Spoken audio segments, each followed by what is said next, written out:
She thought she was only asking for directions after her car broke down. She never imagined a stranger's simple question would erase every plan she had made for her future. He looked at her with a quiet smile and asked, "Have you stayed for supper?" She answered with one small word, "Yes." Years later, when people asked how she had found a family, a home, and a life she never wanted to leave, she always gave the same answer. It all began with that one dinner, and the decision that changed everything. When Eleanor first knocked on the old farmhouse door, she wasn't looking for a new beginning. She was simply following the directions written on a folded piece of paper that had been tucked into the pocket of her handbag ever since she had accepted the temporary position at the small town's historical library. The landlord had promised that the room she had rented was only a few miles farther down the road, but after her car sputtered, coughed, and finally gave up beside an empty field, the fading daylight left her with little choice except to walk until she found the nearest house. The farmhouse stood alone behind rows of aging maple trees, its porch weathered but carefully swept, as though someone still believed every visitor deserved a clean welcome. She hesitated before knocking, already rehearsing an apology for disturbing whoever lived there. The door opened almost immediately. Standing there was a tall man in his early 60s with silver hair, kind eyes, and sleeves rolled neatly to his elbows. He looked surprised for only a moment before concern replaced curiosity. "Car trouble?" he asked gently. Eleanor nodded, embarrassed that her carefully planned arrival had unraveled so quickly. "Come inside for a moment," he said. "You shouldn't be standing out here worrying about that alone." She stepped into a home that felt nothing like the houses she had known during the past 10 years. There were shelves filled with books whose spines had softened with age, photographs covering the walls, a piano that looked well-loved instead of decorative, and the unmistakable smell of bread cooling somewhere nearby. Nothing seemed arranged to impress anyone. Everything simply looked lived in. The man introduced himself as Thomas Bennett. He offered her a chair at the kitchen table while he called the only mechanic in town, only to discover the garage had already closed for the evening. "Looks like your car will have to wait until morning," he said with an apologetic smile. "But that doesn't mean you have to spend the night stranded." Eleanor insisted she didn't want to impose. She explained she could probably find a motel or even wait in her car if necessary. Thomas quietly shook his head. "The nearest motel is almost 20 miles away, and your car isn't going anywhere tonight." Before she could argue again, he glanced toward the stove where a pot simmered softly. "I was just about to eat. Tell me something." He smiled with a warmth that somehow made the question feel less like an invitation and more like genuine curiosity. "Have you stayed for supper?" Eleanor laughed awkwardly. "No." He nodded as though that settled everything. "Would you?" She had spent so many years politely refusing kindness that the word no almost escaped automatically. Yet something stopped her. Perhaps it was the peaceful silence of the house or the fact that Thomas never looked at her as though he expected anything in return. She surprised herself by answering with a single quiet word. "Yes." Dinner was simple: homemade vegetable soup, warm bread, roasted chicken, and apple pie that Thomas admitted he had baked using his late wife's recipe. He mentioned Margaret's name naturally, not with overwhelming sadness but with the kind of affection that survives long after grief settles into memory. Eleanor noticed how he still set 2 cloth napkins on the table before catching himself and quietly placing one back into the drawer. The movement lasted only a second, but it spoke more clearly than any explanation could have. Their conversation wandered without effort. Thomas asked about her work rather than why she was alone. Eleanor explained that restoring old letters and journals fascinated her because forgotten stories deserved another chance to be heard. Thomas smiled at that. "People are a little like old letters," he said. "Most aren't thrown away because they have no value. They're forgotten because someone stopped reading." The sentence lingered in Eleanor's thoughts long after it was spoken. She rarely spoke about her own past, but somehow she found herself admitting that she had spent years moving from one city to another after her parents passed away. Every apartment had been temporary. Every friendship had eventually faded. She had convinced herself that staying anywhere too long only guaranteed another goodbye.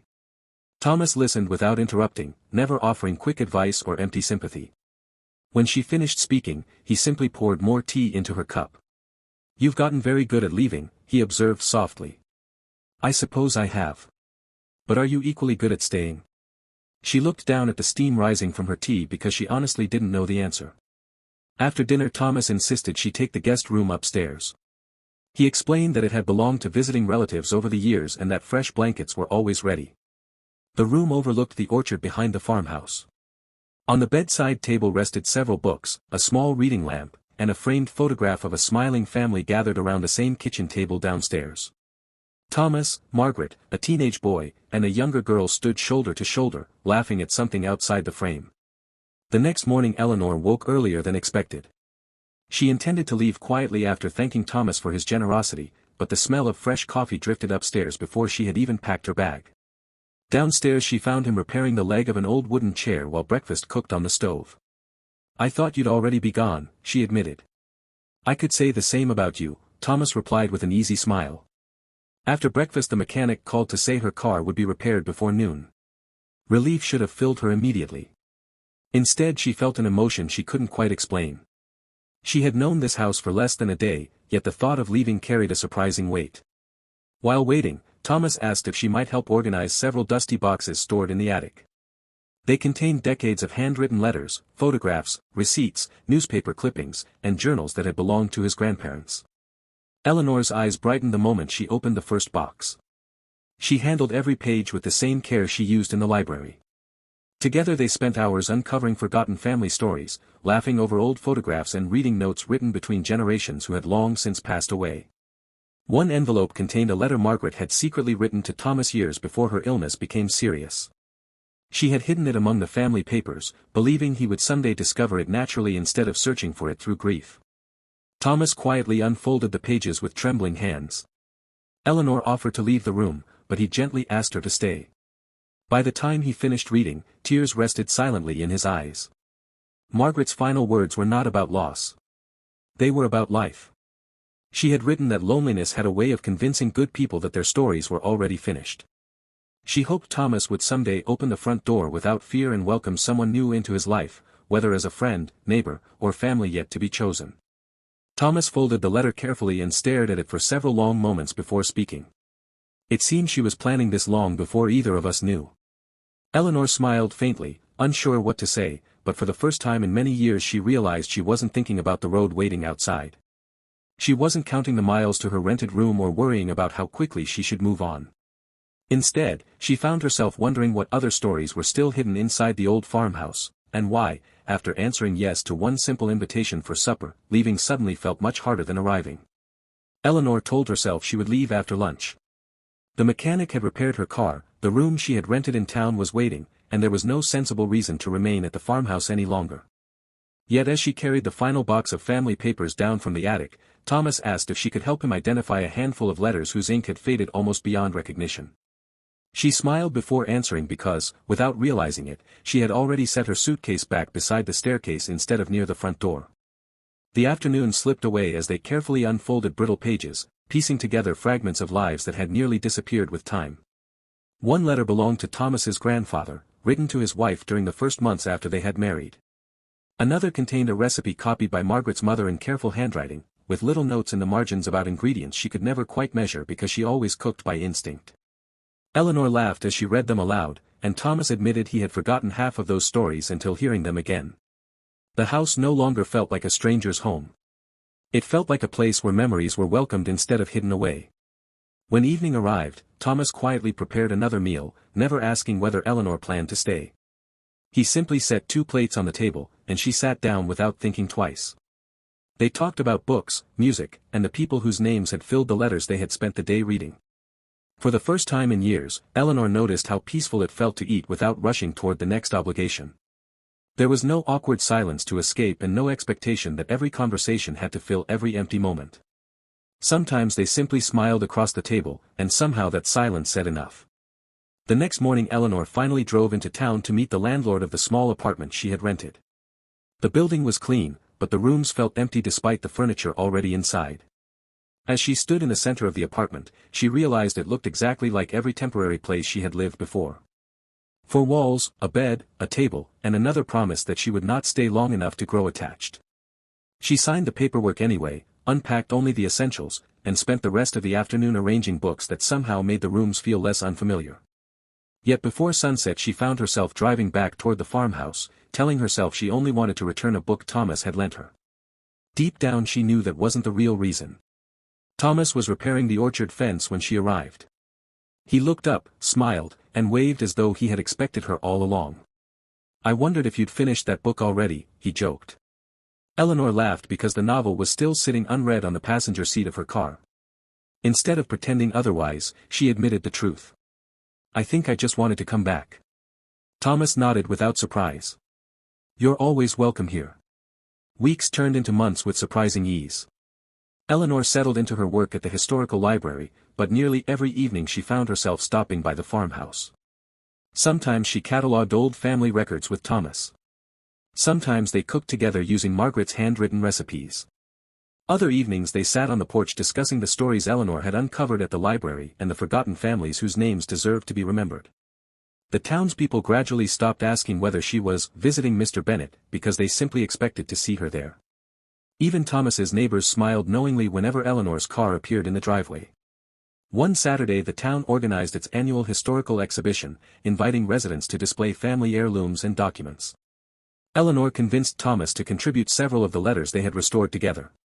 Visitors spent hours reading the carefully preserved pages, many recognizing names connected to their own grandparents. People who had barely spoken in years began sharing memories inspired by those forgotten letters. Watching strangers reconnect through stories nearly lost forever reminded Eleanor why she had chosen her profession in the first place. As the exhibition ended, the mayor thanked both of them for preserving an important part of the town's history. Thomas quietly leaned toward Eleanor and whispered, "Looks like you found more than one family archive." Late that evening they returned to the farmhouse carrying the empty display cases. Before going inside, Thomas paused beneath the porch light. "There's something I've been meaning to ask you," he said carefully.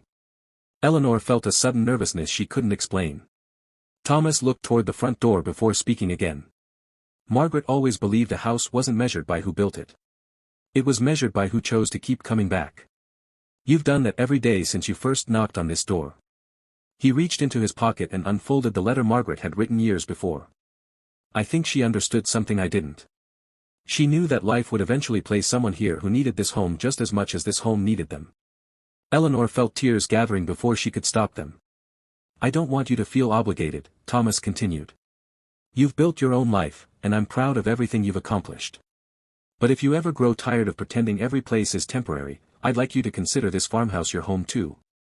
Not because you owe me anything. Simply because you're family now, whether we're related by blood or not. For several moments Eleanor couldn't speak. She thought about every apartment she had left behind without looking back. Every farewell she had accepted before anyone had the chance to ask her to stay. She realized that fear had disguised itself as independence for far too many years. She had believed leaving protected her from heartbreak, but all it had really done was keep her from belonging anywhere. She stepped onto the porch and wrapped her arms around Thomas. I spent so much of my life searching for a place that felt like home, she whispered. I never imagined I'd find it because someone asked a simple question over supper. Thomas smiled through his own tears. Sometimes the smallest invitations change everything. The seasons passed, and life settled into a rhythm neither of them had planned but both quietly cherished. Eleanor eventually moved her belongings from the apartment into the farmhouse. Together they restored more family records, planted new trees in the orchard, welcomed neighbors for dinners that often stretched late into the evening, and filled the once quiet house with conversation and laughter again. Margaret's recipes continued to be cooked, her piano was played once more, and the empty guest room slowly became Eleanor's own. Visitors often assumed she had lived there for years because she spoke about the farmhouse with the affection of someone who truly belonged. Years later, when people asked Eleanor how she had come to live in the old Bennet farmhouse, she never began with the broken car or the library job. She simply smiled, remembering the evening that had quietly rewritten the course of her life. He asked if I'd stayed for supper, she would say. I said yes. And after that, I never found a reason to go. If this story touched your heart, let us know your favorite moment in the comments. Don't forget to like this video, share it with someone who loves heartfelt stories, and subscribe to the channel for more unforgettable stories that stay with you long after they end. Thank you for watching, and we'll see you in the next story.